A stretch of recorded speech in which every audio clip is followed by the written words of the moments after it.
अच्छा, ये जो पेशाब के रास्ते से नलकी है, एक मसाने में डायरेक्ट नलकी है, सुपरपेबिक जिसको कहते हैं, तो दोनों में इन्फेक्शन के हिसाब से कौन सी बेहतर नलकी है? सुप्राप्यूबिक बेहतर है क्योंकि वो जो है वो जैसे मसाना जो है वो बाहर की तरफ आता है यूरेथ्रा के ज़रिए, वो एक ट्यूब होती है।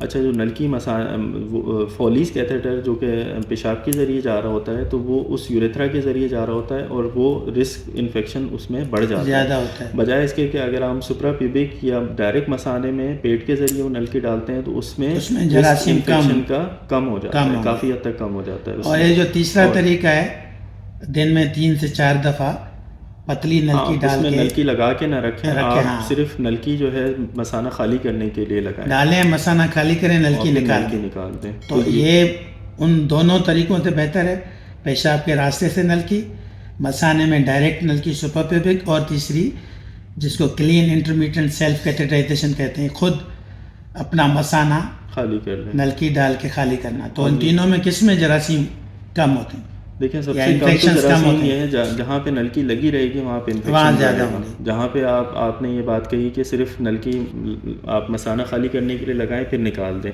तो उसमें रिस्क इन्फेक्शन का कम हो कम जाता है। है। अच्छा। आपने हाथ साफ करके उस नलकी को सही तरह वॉश करके और फिर उसका इस्तेमाल करना है आपने, बिल्कुल। तो ये आपने एहतियात रखनी है उसके अंदर।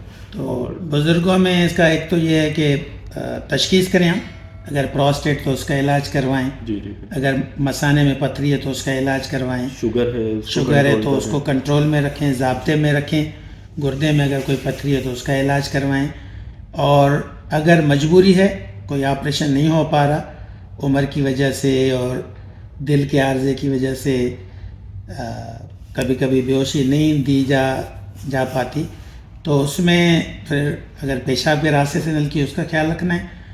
उससे बेहतर सुपरपेबिक है, मसाने में डायरेक्ट नलकी सुराख करके, और उससे बेहतर है खुद मसाना खाली करना दिन में 3 से 4 दफ़ा।